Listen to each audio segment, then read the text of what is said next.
Welcome everyone to this work session on potential six-penny projects for the Cheyenne Fire Department on this Good Friday. Chief, I always ask the presenters how they would like to do this. Do you want to take questions as you go, or would you rather do the presentation and take questions after? Mr. President, I'd prefer to just take questions all collectively at the end, if that's okay. That we'll leave it up to you, sir.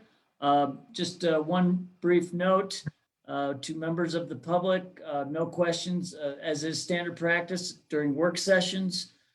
No questions will be taken by members of the public. With that, Chief Copper, I will turn it over to you. Thank you, Mr. President. Mr. President, council members, mayor, staff, and general public. Thank you for the opportunity to meet and discuss with you the Cheyenne Fire and Rescue request for six-penny funds for fleet replacement and fire station replacement and relocation. I want to make it clear that this request transcends mayors, council members, fire chiefs, and many staff members. This initial process started in December of 2015 with a professional services agreement to design a fire station that could be used as a prototype for use in multiple locations and usages.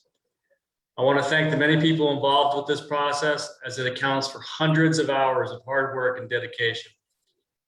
We do have subject matter experts here with us today, with us online to answer any specific questions that I may fail to. We have our design architects from Plan 1 Architects and our senior staff members, Chief Matthews and Chief Dykeshorn. Our six-penny request will encompass two critical areas of consideration: fleet and infrastructure, and what I'm calling phase one of our process. We will further show the need moving forward past the six-penny request into the future to show the need for our southern growth and annexation, phases 2 and 3. Phase 1 of our six-penny request fundamentally starts to just put our heads above the water as an organization. These phases and plans were developed to maximize efficiencies and costs. Redistricting cannot be piecemealed, as it relies on the overall goal of maximizing response efficiencies to cover the current deficiencies that we have because of growth, demographics, and organizational evolution. We thought it was important to address the long-term planning as it relates to this request and future considerations moving forward. Finally, I will summarize the work session and answer any questions that may arise. If everyone is agreeable, questions can be addressed at the end of the presentation with myself and staff. Just a disclaimer out there, if there's a long pause, that just means I'm taking a sip of water to catch up. So, no problem. Thanks, Chief. With that, we will start with our fleet replacement plan. As most of you know by now, our fleet is in a immediate replacement. Our maintenance costs and out of service times have spiraled out of control. The main factors that contribute to that are age and use. Our frontline apparatus has an average age of 11.2 years. National Fire Protection Association 1910 recommends looking at replacement at approximately 10 years, moving the apparatus to a reserve or a backup status. Our reserve apparatus have an average age of 22 3/4 years, with many safety standard issues that make them out of compliance and unsafe for our firefighters. Our current fleet averages approximately 84.5 days a year out of service. We track our fleet availability in a system status format. For example, if we only have one backup apparatus available for service, it would be system status 1. There have been many days that we reach system status 0 with no options for a backup apparatus in place. We have started developing a continuity of operations plan to address this critical state, with options for going below system status 0. An example would include borrowing apparatus or potentially closing a fire station, both of which affect ours and other service delivery capabilities, neither of which we want to do. We want and need to start doing things different at Cheyenne Fire and Rescue when it comes to our fleet program. We have looked at our response districts and types of calls through data and determined we need to start diagnosing selective response based on risk assessment triggers, utilizing apparatus that are capable of multiple functions to serve our system demands is critical moving forward. We can no longer be a one-trick pony and order only one type of fire apparatus to meet the many needs of this community. We also formalized our vehicle replacement maintenance program within the last 3 months by establishing an industry standard matrix that grades our fleet through empirical methods. The matrix grading criteria measures life cycle costs and assigns a grade for potential rotation of apparatus. It is based on data and usage and not on gut feeling. We want to move away from critical or knee-jerk reactions for purchasing to a more planned approach, budget-friendly opportunity. This approach preserves our fleet and maximizes our investment, of which we are asking $4,262,000 to start the process of replacing apparatus that are in a critical state. I would now like to give a brief overview of each apparatus we're asking to purchase with 6 penny funds. This is a Type 1 engine, the typical apparatus that you see at Cheyenne Fire Rescue. We did apply for an AFG grant for this replacement. However, we won't know until April 29th if it is awarded. If awarded, the overall 6 penny request will reduce by $712,000.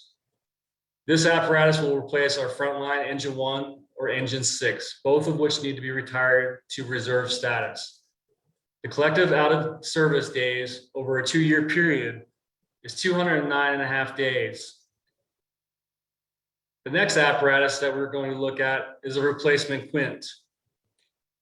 It is crucial that we get a quint back online at Cheyenne Fire Rescue. In 2016, the ladder was removed from our current inventory, thus eliminating our ability to have the required 2 ladder companies in service in accordance with ISO, the Insurance Service Organization, which dictates 2 ladder apparatus with a needed fire flow to effectively respond to our critical community requirements, especially those requirements within our business corridors.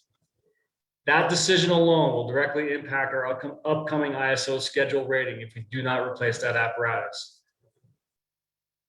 The next replacement apparatus we're going to look at is a platform replacement for ladder 1. This request will remove a 20-year-old platform off of reserve status and put ladder 1 currently in a backup status. Platforms with elevated master streams are essential to our needs within the community. They are the workhorses during major fires, as evident with Mary Bakeshot Fire and the Hitching Post Fire ×3. The next 2 apparatus we're going to look at are different tools for Cheyenne Fire Rescue, but are essential to our growth as an organization and community. You've now heard me talk many times about the squad concept in budget narratives, AFG grants, SAFER grants, and just idle conversations to better respond with more efficiency and less of a footprint within our community. The mini pumper or the rescue squad is a multi-use jack of all trades response tool for our community. As you can see, with a mini pumper, you're capable of responding to medical calls, small fires, vehicle accidents, even brush fires, and a multitude of other things, giving it an ideal approach to maneuverability and within our community. Finally, the last apparatus I will discuss is a replacement engine with wildland urban interface capabilities. We're increasingly going on grass fires within the city limits. This gives us the tools to effectively protect our community. We rely heavily upon our response partners within District 1 and District 2, and we will continue to rely upon them. However, this just gives us a tool to better combat the need that continues to arise. And I can tell you that this need has arose 3 times in the last 48 hours. This apparatus will be 2, which has direct access to Bison Run, Sweetgrass, Belvoir Ranch, and Swan Ranch. Finally, that is our request for our partial fleet replacement. Now we'll move on to the second portion of our work session, fire station replacement and relocation.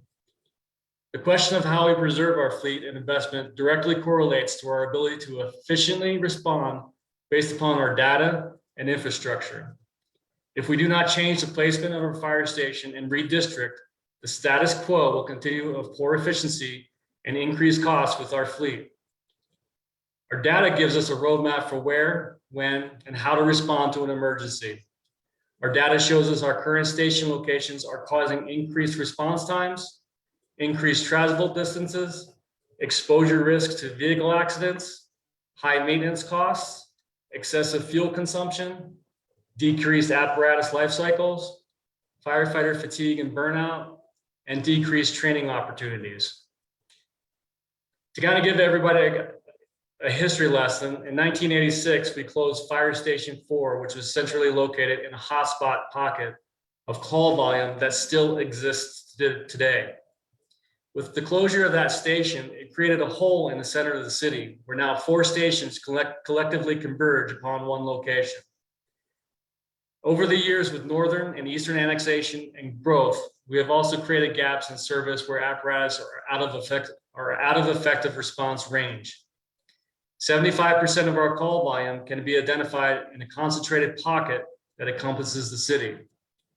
Our goal moving forward is to flatten out our response districts to better serve the community and our resources.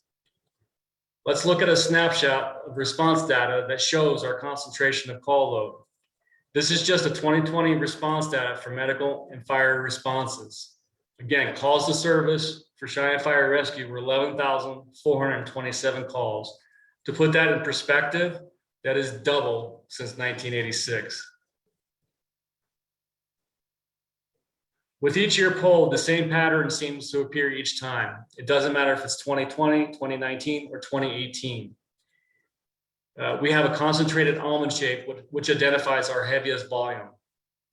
Collectively, our data is showing that that concentration and that almond shaped pattern is not changing from year to year. Our data takes the guesswork out of and identifies our shortfalls within our response model. This slide identifies our current station locations with call volume. There are several things I want to point out with this map. The response gaps in the north, south, and east. We have response gaps at the Point, Mustang Ridge, Thomas Heights, Whitney Ranch, Saddle Ridge. Industrial locations on Camp Stool, such as the Lowe's Distribution, Sweetgrass, Swan Ranch, and Bison Run. The other point I want to make about this slide is the imbalance of call volume between the stations due to poor distancing and station location. As you can see, Station 1 and Station 3, which are the busiest stations in the state of Wyoming, have an increased call volume that exceed the other 3 stations. I can tell you just the other day, I responded on the way home to an accident with injury on US 30 in Hayes and met engine 3. This was at 5:30, and I just wanted to check in on them to see how they were doing. They had already 10 calls for service by 5:30 p.m. and the shift wasn't over. This imbalance creates firefighter fatigue and poor response times. According to ISO and FPA 1710, first due engines or apparatus should be able to show up within their response districts within 4 minutes, 90% of the time. Our ineffective districting is pushing those response times to 6.5 minutes. As you can see, the issue of closing Station 4 back in 1986 is creating that convergence of 4 stations located within the center. So going forward, our goal is to flatten that curve out.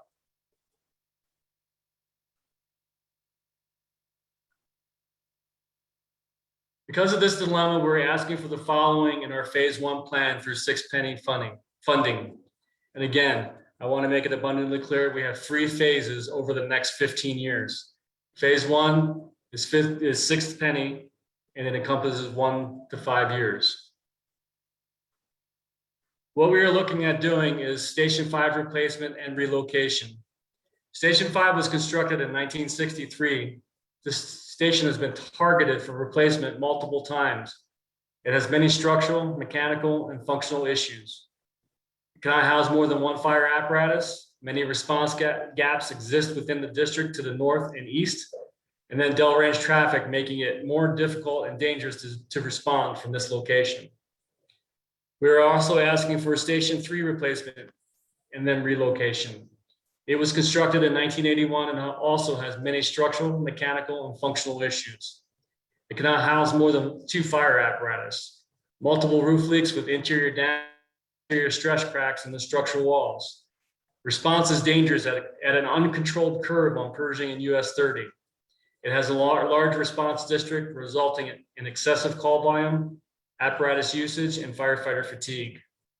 Station 7 would be a new station, and Station 7 would cover our east expansion and also part of moving Station 3s toward the center of the city.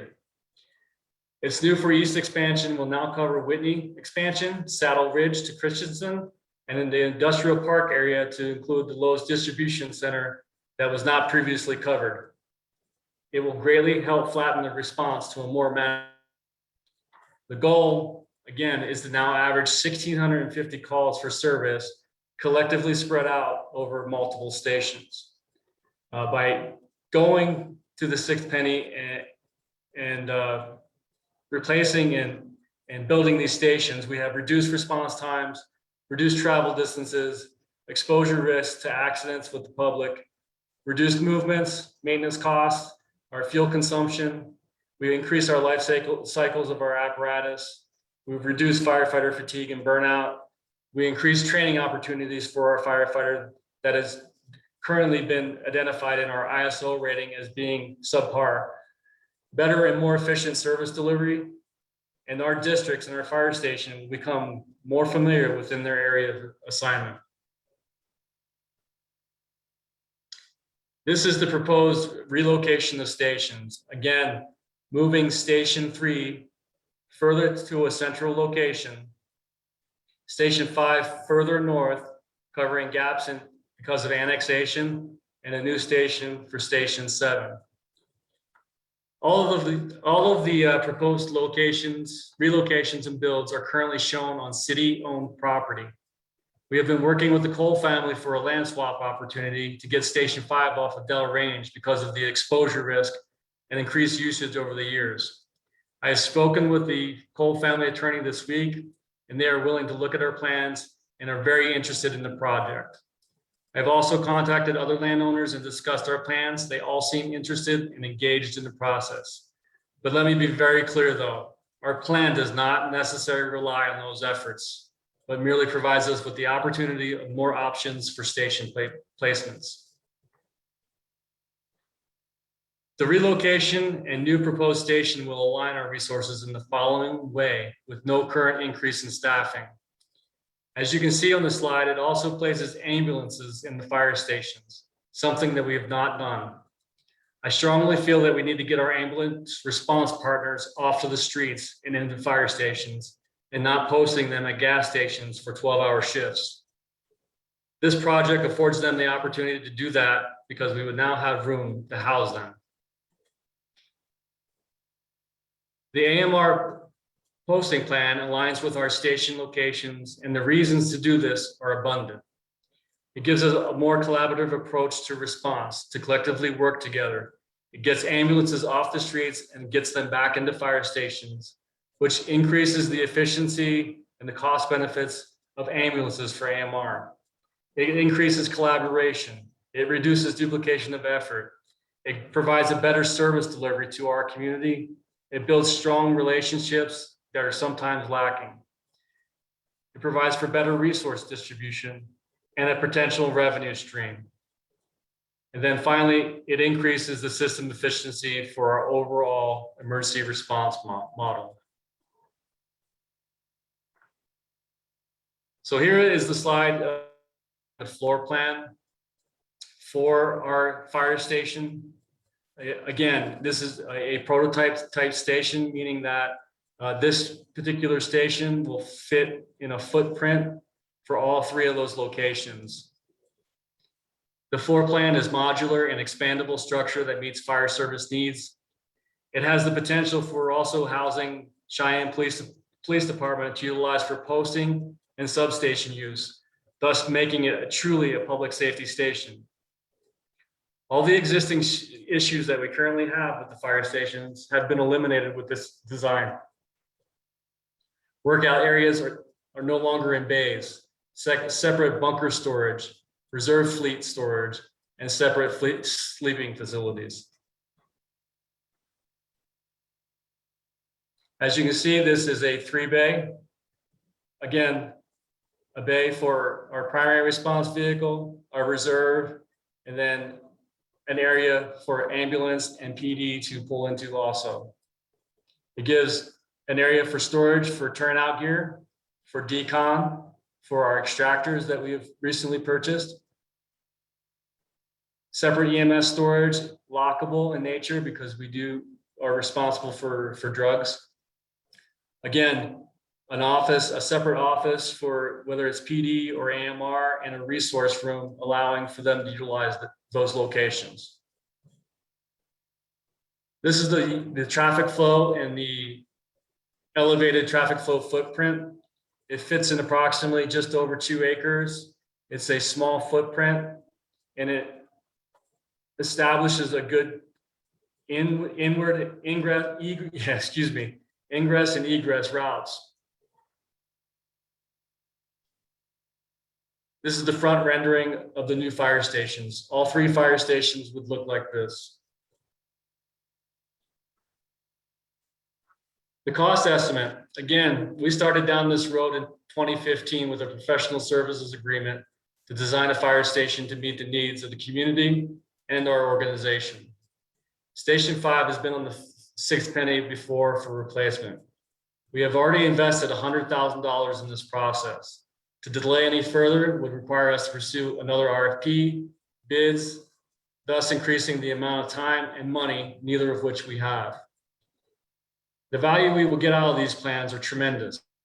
The ability to build 3 new fire stations off of one design, and we have the plans to immediately move forward. I can personally speak to the value as it cost me $250,000 in design and $7 million for one station redesign and extension 10 years ago. Some options to get started immediately after 6 penny ballot success is to acquire a bond to start construction immediately to reduce escalation costs. Again, the aging facilities that we have do not meet current service demands and are antiquated. The new stations will support current and future growth for over the next 50 years. We'll increase turnout efficiency and provide for a quicker response to increase community safety. We'll mitigate our current code and safety issues within the current facilities. They are designed for energy efficiency and long-term cost savings for the city. We'll mitigate firefighter contaminant exposure and cancer risks with separate decontamination areas. We'll incorporate durable and low maintenance materials to reduce operations and maintenance costs. It provides for better insurance premiums for the city, thus a reduction in those premiums. Again, it's designed as a prototype. We have the plans moving forward, and we're capable of utilizing the same plan for all 3 fire stations.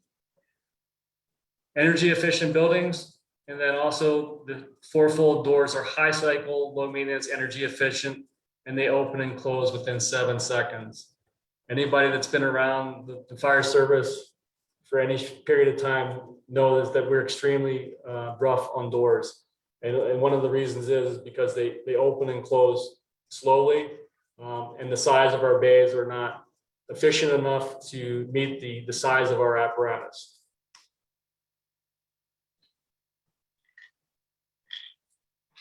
Excuse me. That was our phase 1 plan. Again, we thought it was important to describe to you different phases within our approach to determining our philosophy going forward over the next 15 years. Phase 2, again, the next few slides are to show you that our work is not done and that our 6 penny request was simply the foundation to ensure full coverage within our expanding needs as a community. Phase 2 will encompass 5 to 10 years, and hopefully through developmental impact fees, we can build a Station 8 proposed at Sweetgrass to cover South Cheyenne. It's moving the current Engine 2 and personnel to that station. However, keeping the existing station because we have some pretty significant radio infrastructure, and it gives us the ability to utilize it for a squad and ambulance. As everybody knows, Sweetgrass and the development and the annexation to the south is increasing, and we're going to be getting single family, retail, commercial, hospitality, schools, and parks. How we determined the priority to building these fire stations was through risk assessment and data. We basically looked at our call volume to say that we have a period of time to work on this. Our call volume and our call data is not pushing for an immediate build to the south just yet.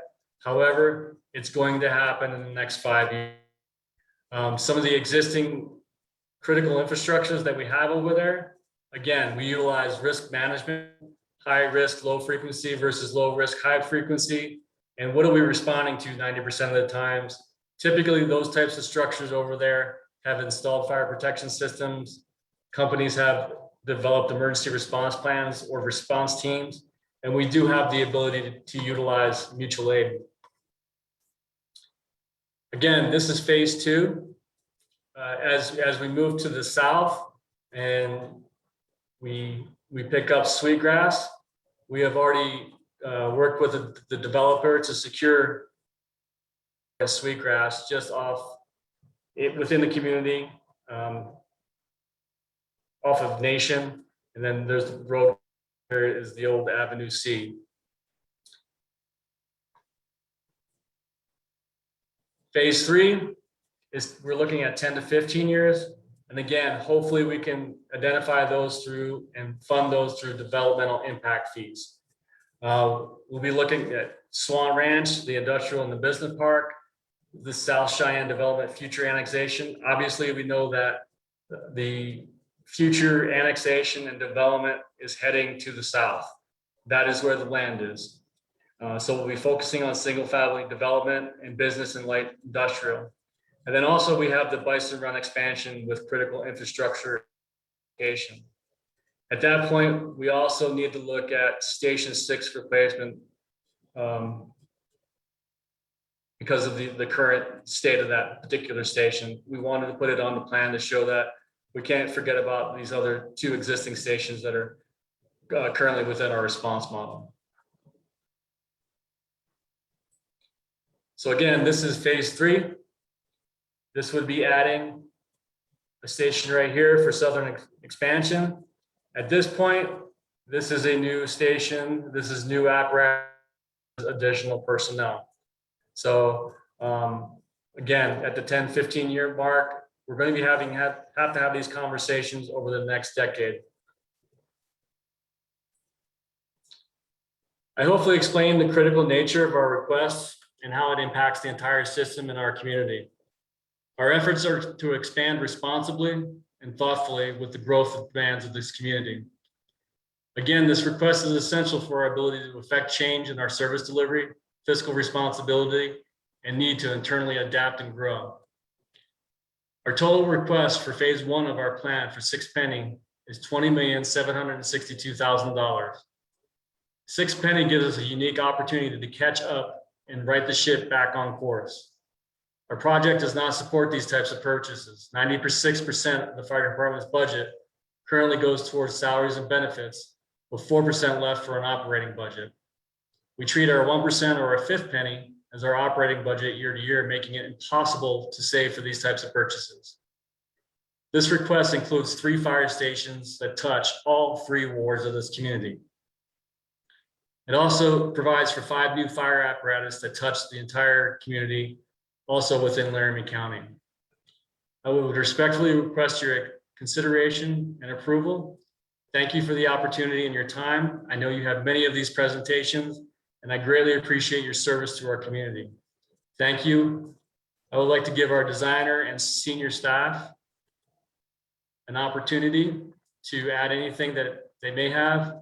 And then after that, myself and senior staff are available for any questions. Thank you. Thank you, Chief. Great presentation. So who will be talking next? I just will refer to Chief Matthews or Chief Dykeshorn if they like to have anything that they would like to add. Okay, great. Gentlemen, Mr. President, nothing to add from me. Thank you. thanks, Byron.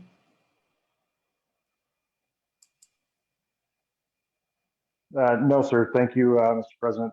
Thank you, Chief, for that presentation. It was really thorough, and I appreciate the opportunity to be on here.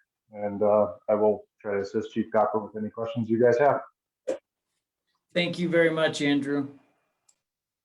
With that, we will go into any questions from my colleagues. Mr. President, Dr. Rennie. I heard Dr. Rennie first, and then I think Mr. Roybal had a question. Dr. Rennie, go ahead. Yeah, through you to Chief Copper. I noticed that the plan calls for 5 bedrooms for personnel and 1 for officers, with 3 bedrooms in each one. So I'm just curious, how did they pick out 18?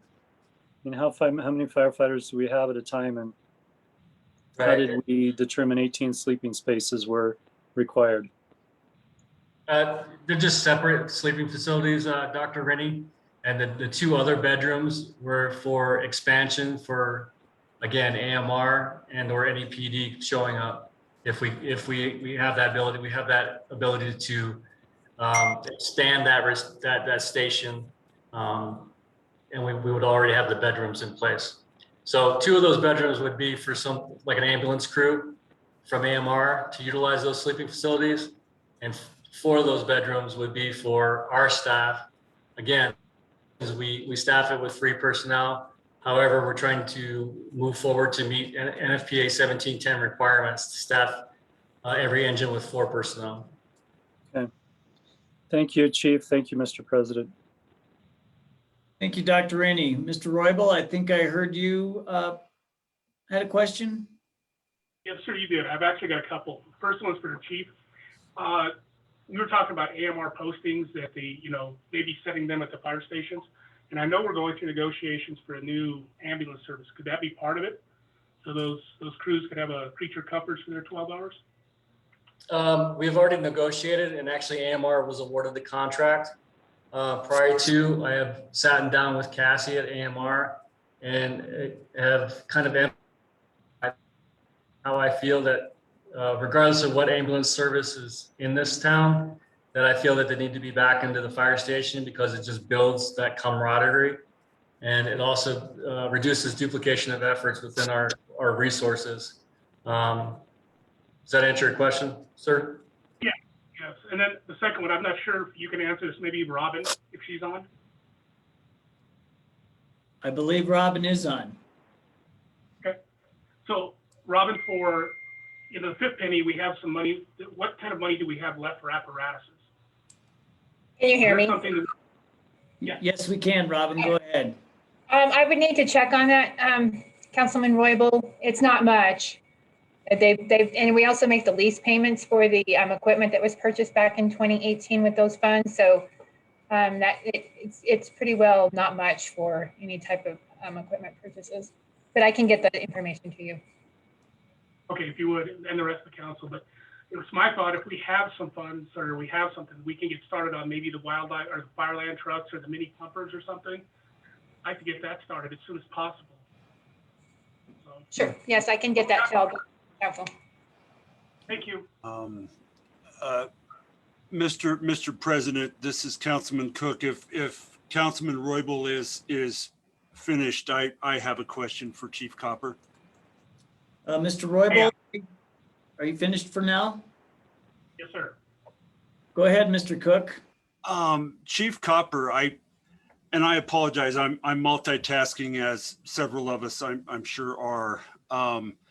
So if you mentioned it, sir, I might have missed it on your slides, but I noticed in one of the slides, I think maybe it was phase 2, you referenced Station 4, which I am definitely familiar with, but I just saw it mentioned one time and I didn't see or hear any further discussion. Obviously, I know that we would need to purchase apparatus and certainly staff we would need to make expenditures to staff that one as well.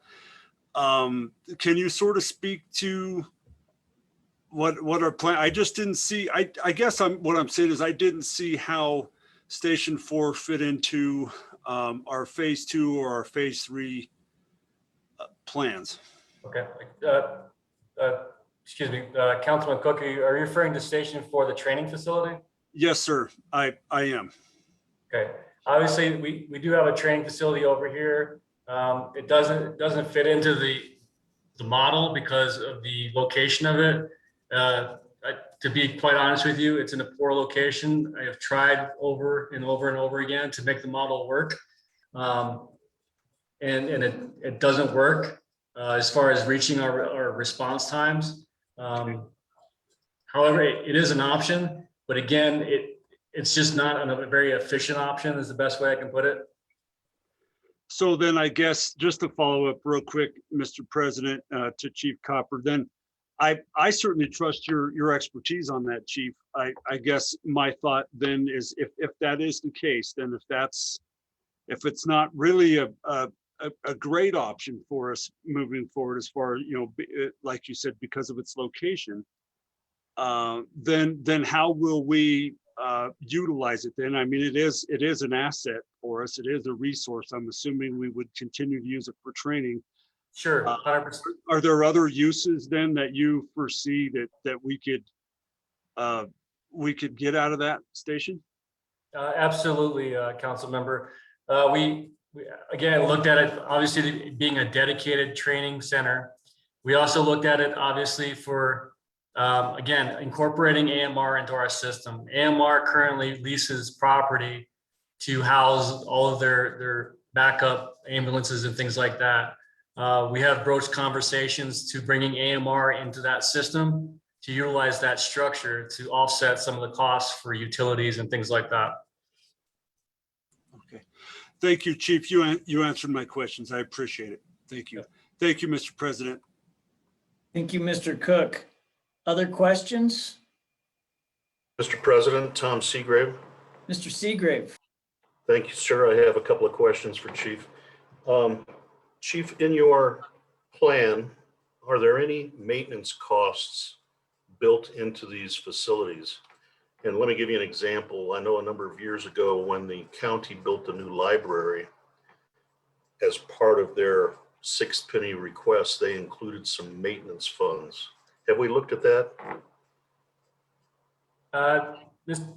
Councilman Seagraves, I have looked at it, I've touched upon it a little bit. I haven't explored it greatly. I did elevate each station to 5.5 million for some wiggle room, because obviously, again, the goal going forward is to utilize city-owned property. So hopefully we don't have any costs there, but offset some of those costs and kind of pad it with some of those maintenance costs that you're talking about. Okay, that might be something we want to look at before we finalize this. The second question, and I think maybe you just answered it, you're looking at city-owned land right now for these stations, is that correct? I'm looking at both, sir. The plan that I had that presented to you and the response districts are all on city-owned property. Station 3 or the new Station 7 out east, obviously everybody is aware of the property that we bought on the last six-penny ballot for a park right there at Whitney and Pershing. So I'm looking at, again, about approximately 3 to 4 acres to utilize a space there. Central location, the most perfect spot in the city to alleviate a lot of these response calls is literally at Bremer Park. That station, this particular station format, that footprint, without interrupting any of the fields, without interrupting any of the parking.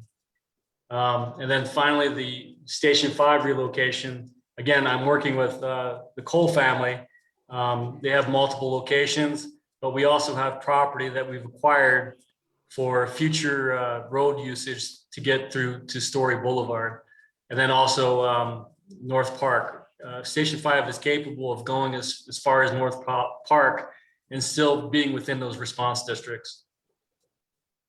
Thank you very much. I just, if we need to purchase land, I'd like to do it to make sure that we have it available before this goes to the public. I really don't want to get in a situation where we end up undervaluing the land and causing issues. But if we have the land already, that's wonderful. Thank you very much. Thank you, sir. Thank you, President White. Thank you, Mr. Seagrave. Before I ask for other questions, Chief, just so I had my notes correct, you had indicated that you applied for an AFG grant in the amount of $712,000 for a piece of apparatus equipment. And when would you find out if we got that grant? Mr. President, we find out April 29th. April 29th, so just a few weeks. Yes, sir. Okay, thank you for that. Other questions from my colleagues? Jeff, can I go? Yes, Richard, go ahead, and then we'll go to Dr. Aldrich. Okay. So I guess, Chief, I think I have 4 or 5. So kind of following up on what Mr. Seagrave said, if we do purchase land before this goes to the ballot, can we also make sure that we have all appraisals to council prior to making any decision? I have had this happen to us before where we didn't have appraisals before we put something on the ballot and it comes back to bite us. So if we could have all appraisals done prior to that. So that's just a request. The second part is, as far as you guys are pretty cool with being put on the ballot as far as a bundle with the county's fire, have you guys worked with the Laramie County Fire in regards to your overall proposal so that you guys are in sync for what you're requesting? Councilman Johnson, yes, we've discussed it at the Laramie County Fire Chiefs Associations. I also have had separate conversations personally with Chief Coy.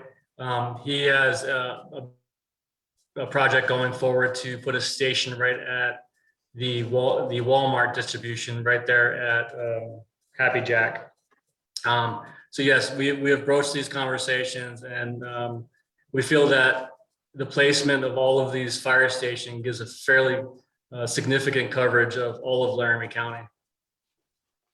And I guess because I'm a stickler for ballot language and kind of following up on what Mr. Seagrave said, I understand that if you were to put O&M on your news stations, so you could fall back if there was anything that happened to the news stations for O&M, if the ballot language was being proposed, could you write in an O&M language for, say, the downtown station and the one on Western Hills and the one on Fox Farm, so that it could actually be included in that ballot? Because like you said, you're on a 15-year plan, so that when things actually happen to that station, you kind of have a buffer as far as O&M for your existing stations, not only written into the ballot language for your new ones.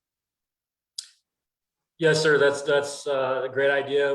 We've explored, again, putting that in the ballot, but also utilizing those impact fees that are going forward to hopefully help out with some of the issues. And then I guess what I'm mainly concerned about is because when we put these things on the ballot, it kind of, there's really no like activity between the time it gets put on the ballot to the time that it gets to the voters. So do you guys have a marketing strategy on how you're going to get your message out to the voters so that they actually know to support this and exactly what's going on? Do you guys have any kind of marketing set up for this? Councilman Johnson, I can tell you, currently we do not. However, we've been working some issues because we've currently changed our mission, vision, and values. And we've talked about marketing that in a concept form. And I can tell you that hundreds, if not thousands of hours have been worked upon this request. And so we promise that we will get it out to the public. We will be vigorous in our approach and getting it out and getting it advertised. Okay, Jeff, I think that's all I had. Thank you, Mr. President, Dr. Rennie. Hang on, Dr. Rennie. I think I heard Dr. Aldridge about the same time as Mr. Johnson, so Sure. we'll allow her first and then I'll get to you. Go ahead, Dr. Aldridge. Thank you, President White. I just had a couple of questions, Chief Copper. You mentioned an income stream with these new stations. Is that income stream that you're anticipating through having AMR co-located? Yes, ma'am. Having AMR co-located, possibly, again, generating that revenue through whether rent, basically, but also reducing the costs based upon those placement of those stations through fuel consumption, distances, and things like that. Okay. And then I know that one of the concerns that's been mentioned previously has been areas that are appropriate for both genders of firefighters in one station. And it looks like that was addressed in the floor plan or in the blueprint or the floor plan that you showed us with separate sleeping quarters. Is that? Yes, ma'am. That's directly correlated to that because obviously we do have men and women within the department, and also if we do bring AMR in, again, they men and women need to have separate sleeping facilities. So. Okay, I want to tell you guys a great job on this presentation. It was really informative and I think really helpful. And in talking with my constituents in Ward 3, I hear over and over again that they're supportive of the fire department and know that you guys need some upgrades and some things done. They're just really concerned on how this is going to look when it comes out on the ballot. And they really want to make sure that we're keeping the needs from the wants so that they can vote on what's needed, not necessarily what's wanted. The amenities are not as important to them as getting these essentials down. So I hope you'll keep that in mind and I hope we'll keep that in mind as we begin looking at the possibility of bundling these with other projects as well as marketing these. So thanks for all your hard work on this. Thank you, Dr. Aldridge. Thank you, Dr. Aldridge. Dr. Rennie? Mr. President, I was just going to say, we did have some, when we did the Botanic Gardens, we had an O&M fund built into that. And so we do have language that we've used in the past for that, if that's the direction the governing body wants to go. And then just a reminder, I know Councilman Johnson asked about marketing to the public, and we have to be cognizant of the fact that we can only educate, we can't promote on ballot issues. That's all I had. Great, thank you. Good reminder. Other questions? President White, this Councilman Escobar. Mr. Escobar? I just wanted to get the chief's take on moving forward strategically on the 6-penny ballot, whether or not lumping these all together is better or separate. Because I don't want to see people in Ward 1 maybe voting against a fire station in Ward 3 and vice versa. Yes, sir, Councilman, that's a great question. In my presentation, again, I emphasize that this 6-penny request just gets our head above the water, meaning that it touches every single ward within this community because of how we respond on a day-to-day basis. If we're pulling apparatus out of a Ward 3 area, then that leaves it open, and it's now a Ward 2 apparatus has to come in and cover. Now we have a gap in Ward 2. So this is an all-inclusive approach. And to be quite honest with you, the way we've developed it in this phase, that it's almost an all or nothing type of approach, because again, if we piecemeal it, we're only fixing one small portion of the problem when 4 or 5 other problems still exist. And the only follow-up I have to that is just the total cost sometimes scares people away too when we do that, but that's just part of the strategy. Thank you. Thank you, Mr. Escobar. Other questions? This is Dr. Aldridge, President White. I just had one more question. Have we, as we're talking to all of these presenters on 6-penny sales tax, and I thought about this yesterday after we heard Gene Vedder's presentation on the Greenway, are we reviewing all of these proposals to see if there's any possibility that any of this funding can be taken from the COVID monies that we might be eligible for?